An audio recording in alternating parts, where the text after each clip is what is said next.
Magandang umaga po at welcome po sa ating programa, My Morning Manna with Pastor OG.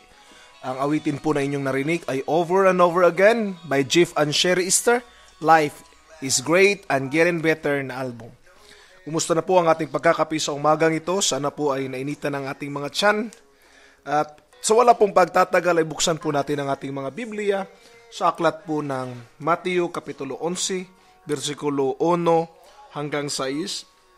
Pag-aaralan po natin ngayon yung story ni Juan Bautista nung siya po ay nagdududa. Ito po ang pagkasabi po sa ating salin, ang mga sinugo ni Juan Bautista. Matapos tagubilinan ang 12 alagad, umalis si Jesus upang magturo at mangaral sa mga bayang malapit doon. Nabalitaan ni Juan Bautista na nooy nasa bilangguan ang mga ginawa ni Kristo. Kaya't nagsugo si Juan ng kanyang mga alagad at ipinatanong sa kanya, "Kayo po ba ang ipinangakong paririto o maghihintay pa kami ng iba?" Sumagot si Jesus, "Bumalik kayo kay Juan at sabihin sa kanya ang inyong narinig at nakita. Nakakakita ang mga bulag, nakakalakad ang mga pilay, kumagaling ang makitungin, nakaririnig ang mga bingi, muling nabubuhay ang mga patay, at pinangaral sa mga dukha ang mabuting balita. Mapalad ang taong hindi nag-alinlangan sa akin." Ngayon ay pag-uusapan po natin, when in doubt. Sa panahon po na tayo'y nagdududa, paano po ba tayo nagre-respond? Atin pong nabasa, parang sa panahong ito is parang nagdududa si Juan Bautista. But actually, this questioning is not the failures of faith, but the test of faith. Ano ibig po sabihin ng failure of faith at saka test of faith?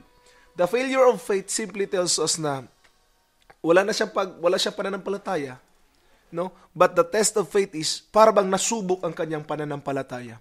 Bakit po? May mga panahon po ng ating pananampalataya ay nasusubok, tulad ng nangyari po kay Juan Bautista. Kung titingnan po natin mga kapatid, no, na si Juan Bautista ay nasa bilangguan ng panahon na ito at nagdadalawang isip siguro siya.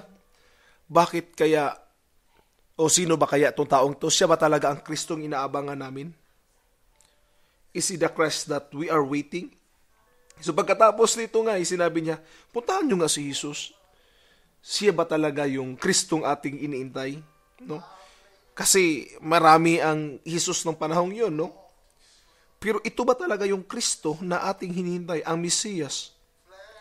Ang sagot po ng ating Panginoon ay nakakaintriga. Sinabi niya, iparating niyo sa Kanya na mga bulag ay nakakita na, ang mga pilay ay nakakalakad. Ang magandang balita ay pinangaral sa mga dukha. Ang mensaheng ito ay nagsasabi lamang at nagpapatunay lamang na siya talaga ang Kristo. Ayon sa mga propesiya, ayon sa mga naisulat sa mga propeta, itong Kristo ay magpapakita ng maraming milagro at siya nga po si Jesus Christ na nagpapatunay sa pananampalatayang ito. This is not a failure of faith for John the Baptist, but a test of faith. They can be answered in John's Baptist way if we are facing a lot of trials, no? Ano ba? Paano ba natin i-respond? Simply lang po, from John's perspective, we must take our doubts to Jesus. In His time and His own wise way, we will restore the confidence our hearts desire. John the Baptist never go to anywhere to prove his faith or to test his faith. But he come to Jesus Christ. That's the only way, no? That's the only way that his faith or his doubt will be tested, at yung doubt niya mga kapatid ay mapapatunayang mali siya doon sa kanyang pinagdududahan. Church, I want to challenge you. When you have doubt in your hearts, halimbawa magdududa ka, totoo ba talagang niligtas na ako ni Jesus? Totoo ba talagang pinatawad na ako sa aking kasalanan? Totoo ba kaya yung Biblia? Totoo kaya yung patay mabuhay maguli? Totoo kayang babalik si Jesucristo? Totoo kaya yung langit? If you have these doubts in your heart, you don't have to go anywhere. Go to Jesus Christ and ask Him. And Jesus will answer you. Church of the Living God, we have to trust on the words of God. We have to trust Jesus. When you are in doubt, kneel down, lumuhod tayo at lumapit sa Kanya at ipaalam kung ano ang mga pagdududa meron tayo. It's not a failure of faith. It's a test of faith. And this moment, this very morning, start to come to Jesus and said, Lord, here I am, having simple doubt. Help me, O God, with my doubt. Restore my faith.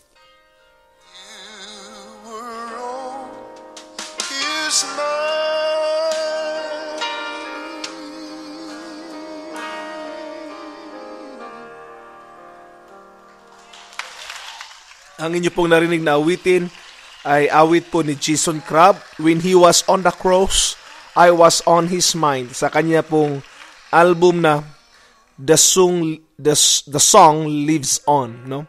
It's a gospel classic and church favorites. I like this song, no? When he was on the cross.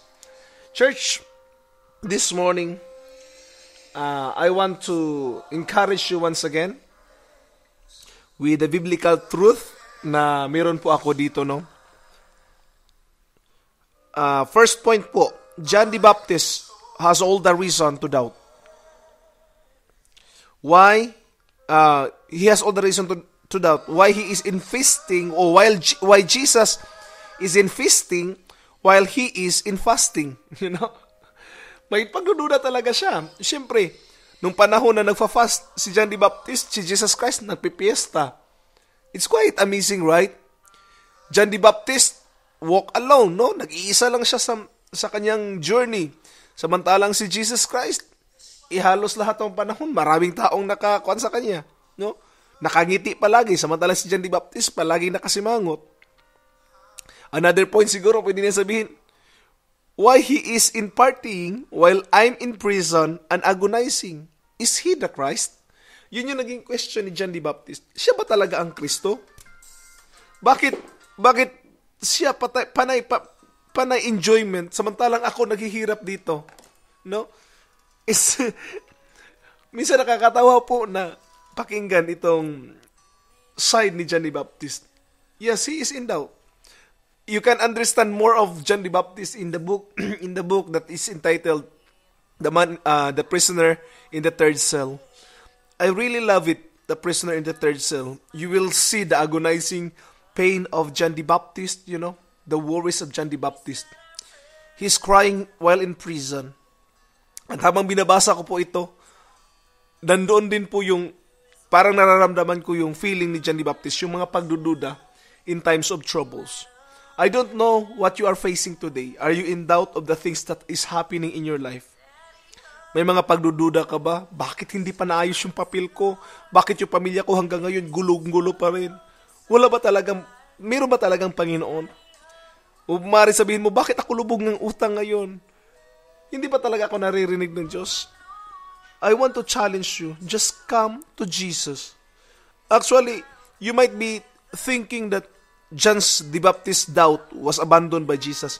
Actually, si John the Baptist po ay hindi po inabandon ni Jesus Christ. No? Jesus didn't abandon John to his doubt. He sent word of miracles, word of the miracles he performed, and the hope he preached.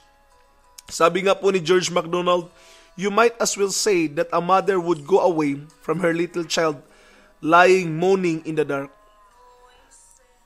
Pero kung titingnan natin, God our Lord is so faithful. That's the faithfulness of God.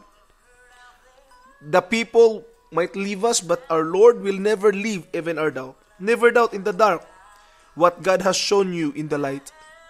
Don't base your faith on what you feel, but what He has done.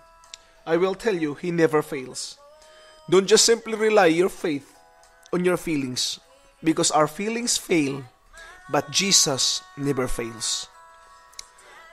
Church of the Living God, keep on trusting on Jesus.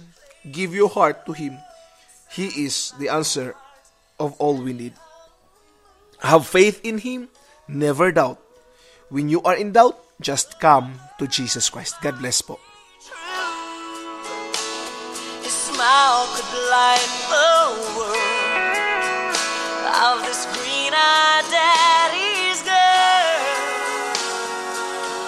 made the world in 7 days, the sun to shine and the clouds